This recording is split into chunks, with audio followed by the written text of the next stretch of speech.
Welcome to my YouTube channel maths concept by Pappu. आज हम लोग इस वीडियो में बात करेंगे झारखंड बोर्ड परीक्षा 2026 के लिए क्लास 9 चैप्टर नंबर 9 वृत्त। पहला क्वेश्चन है, वृत्त की सबसे बड़ी जीवा होती है। देखिए वृत्त है, वृत्त में बहुत सारा जीवा होता है, अनगिनत जीवा होती है, ठीक है। और जो सबसे बड़ी जीवा होती है वो केंद्र से होकर गुजरती है और इसका नाम हो जाता है व्यास। याद रखिएगा, वैसी जीवा जो केंद्र से गुजरे वो सबसे बड़ी जीवा होगा, उसका नाम क्या होगा? व्यास। अब व्यास जो है त्रिज्या के दूनी होती है, यानी ऑप्शन नंबर कौन सा है? Option number B. वृत्त की समान जीवाओं द्वारा केंद्र पर बनाए गए कोण निम्न में से किस प्रकार होता है? देखिए वृत्त है, वृत्त में दो गो जीवा है, ठीक है। देखिए वृत्त की जीवाओं, कोई भी जीवा है और दोनों समान लंबाई का है। ले लेते हैं हम लोग, इसका नाम लेते हैं ए बी, इसका नाम लेते हैं सी डी। दोनों अगर बराबर जीवा है तो केंद्र पर बराबर कोण अंतरित करेंगे। अगर केंद्र पर उन दोनों द्वारा कोण बनाया जाए तो दोनों बराबर कोण बनाएगा। यहाँ पे जो ओ मान के चले, यानी कोण ए ओ बी जो होगा, कोण ए ओ बी वो बराबर होगा कोण सी ओ डी के, कोण सी ओ डी के। ये हम लोग कैसे जानते हैं? यदि दो जीवा बराबर हो तो केंद्र पर बराबर कोण अंतरित करते हैं, ठीक है। यानी ऑप्शन नंबर कौन सा होगा? सी। वृत्त के केंद्र से समदूरस्थ जीवाएं आपस में क्या होते हैं? देखिए वृत्त के केंद्र से, वृत्त के केंद्र है यहाँ मान लेते हैं ओ है, और समदूरस्थ जीवा है ए बी और सी डी, दो जीवा मानते हैं ए बी और सी डी।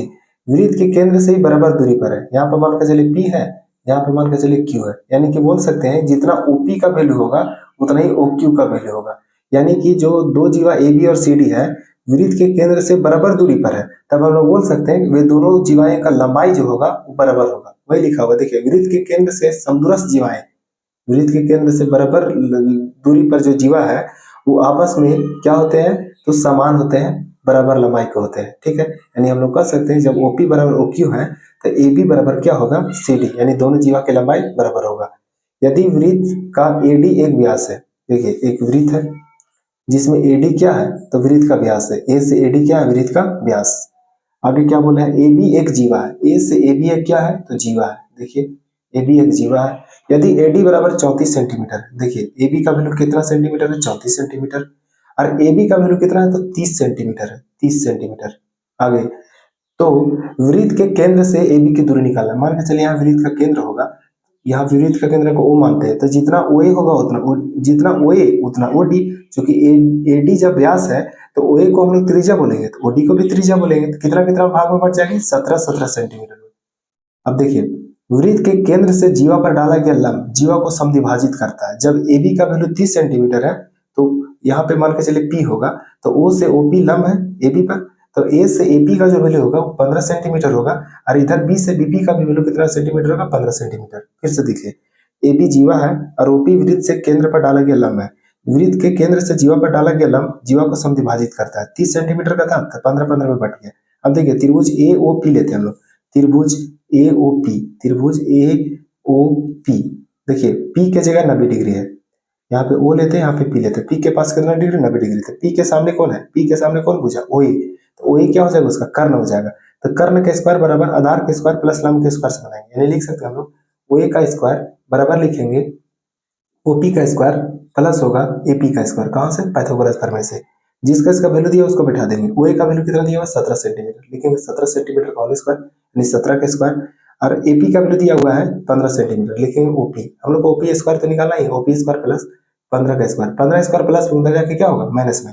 हम लोग लिख सकते हैं जो ओपी स्क्वायर है वो जगह 17 का स्क्वायर माइनस 15 का स्क्वायर। एक फार्मूला होता है ए स्क्वायर माइनस बी स्क्वायर बराबर ए प्लस बी इंटू ए माइनस बी। एक बार दोनों को जोड़ दीजिए और एक बार दोनों को घटा दीजिए। 17 प्लस 15, 17 माइनस 15 हो जाएगा। देखिए ये दोनों को जोड़ेंगे तो हो जाएगा 32, और 17 और 15 घटाएंगे तो होगा 2, गुना करेंगे तो कितना होगा? 64। ये किसका वैल्यू है? तो ओपी स्क्वायर का वैल्यू है। ओपी निकालने के लिए स्क्वायर हटेगा तो इधर क्या चढ़ेगा? Root under 64। इसका वैल्यू कितना है? 8। यानी जो ओपी है वही तो वृत्त के केंद्र से जीवा का दूरी है। ओपी का वैल्यू कितना आ गया? 8 सेंटीमीटर। ऑप्शन नंबर कौन सही होगा? बी। ऑप्शन नंबर डी सही होगा, 8 सेंटीमीटर। आगे देखिए यदि एक वृत्त की जीवा ए बी एवं बी सी वृत्त के केंद्र से केंद्र ओ से समान दूरी पर है। देखिए एक वृत्त है, वृत्त का एक केंद्र है, फिर क्या बोला? ए बी और बी सी दो जीवा है, ए बी और बी सी। यहाँ से मानिए ए से ए बी है और बी से बी सी है। वृत्त का केंद्र से समान दूरी पर है। वृत्त से केंद्र यहाँ मान लेते हैं ओपी, यहाँ मान लेते हैं ओ क्यू। ओ से ओपी और ओ से ओक्यू का वैल्यू बराबर दिया हुआ है, ठीक है। आगे देखिए, और ए बी का वैल्यू दिया हुआ 8 सेंटीमीटर। तब हम लोग को पूछा क्या कि बीसी बताइए। फिर से एक बात याद रखिएगा, वृत्त के केंद्र से जो बराबर दूरी पर अगर जीवा है तो दोनों जीवा लंबाई का समान लंबाई के होंगे, यानी कि ओ से ओपी और ओ से ओक्यू अगर बराबर है तो ए बी और बीसी दोनों बराबर होगा, यानी ए बी का वैल्यू 8 है तो बीसी का वैल्यू कितना होगा 8 सेंटीमीटर। ऑप्शन नंबर कौन सही होगा, बी। अर्धवृत्त का कोण कितने डिग्री का होता है, देखिए अर्धवृत्त का जो कोण होता है वो कितना डिग्री का होता है, बोलेंगे अर्धवृत्त का जो कोण होता है वो 90 डिग्री का होता है। कितना डिग्री, 90 डिग्री, यानी समकोण होता है। ऐसा भी पूछ सकता है अर्धवृत्त पर का कोण क्या होता है, तो समकोण होता है या 90 डिग्री का होता है। किसी लघु वृत्त खंड में कोण बना होता है, देखिए कोई वृत्त में दो खंड बनता है, एक लघु वृत्त खंड एक दीर्घ वृत्त खंड। ये वाला जो है वो लघु वृत्त खंड है, कैसा है, लघु वृत्त खंड। यहाँ जो बनेगा ना वो है लघु वृत्त खंड, ये वाला, ठीक है। और जो ई वाला बना हुआ है, ये वाला वो है दीर्घ वृत्त खंड। कौन दीर्घ वृत्त खंड है, दीर्घ वृत्त खंड। और जो लघु वृत्त खंड है वो बनेगा अधिक कोण से, और जो दीर्घ वृत्त खंड है वो बनेगा न्यून कोण से। तो हम लोग पूछा है लघु वृत्त खंड तो बनेगा अधिक कोण से। एक ही वृत्त खंड के कोण होते हैं, देखिए वृत्त है, यहाँ से जीवा है, यहाँ से एक ही वृत्त खंड के कोण क्या होता है, यानी एक जीवा से अगर दो जगह परिधि पर कोण बनेगा दोनों कोण बराबर होगा। नाम दे देते हैं ए से ए बी। ए बी क्या है, जीवा। एक बार बन रहा है पी के पास, एक बन रहा है क्यू के पास। बोलेंगे कोण ए पी बी, यानी कोण ए पी बी बराबर होगा कोण ए क्यू बी का। कोण ए क्यू बी का कहने का मतलब है एक ही वृत्तखंड के जो कोण होंगे वो समान होंगे, यानी कौन सा आंसर होगा, answer B, option number B समान होगा। तीन असंरेखीय बिंदु से होकर कितने वृत्त खींचे जा सकते हैं। तीन बिंदु हम लेते हैं, असंरेखीय मतलब एक रेखा में नहीं होना चाहिए। जैसे देखिए यहाँ तीन बिंदु जो ले रहे हैं वो एक ही रेखा में है, यहाँ पे एक रेखा में नहीं लेना है, तीनों अलग अलग जगह होना चाहिए, ठीक है। तीनों अलग अलग जगह मतलब एक रेखा में नहीं है, तो इससे कितना वृत्त खींच सकते हैं हम लोग, तो इससे केवल एक और एक ही वृत्त खींच सकते हैं। ये ऑप्शन कौन सा होगा, ऑप्शन नंबर ए। आकृति में कोण ए ओ बी बराबर 50 डिग्री, देखिए ए ओ बी बराबर 50 डिग्री है, तो हम लोग को निकालना है ए सी बी निकालना है, ठीक।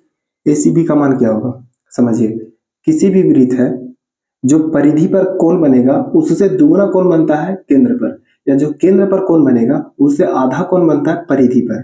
परिधि पर का दुगुना केंद्र पर और केंद्र पर के आधा परिधि पर, ये याद रखना है। केंद्र पर कितना है 50 डिग्री, तो परिधि पर आधा बनेगा तो कितना डिग्री बनेगा 25 डिग्री।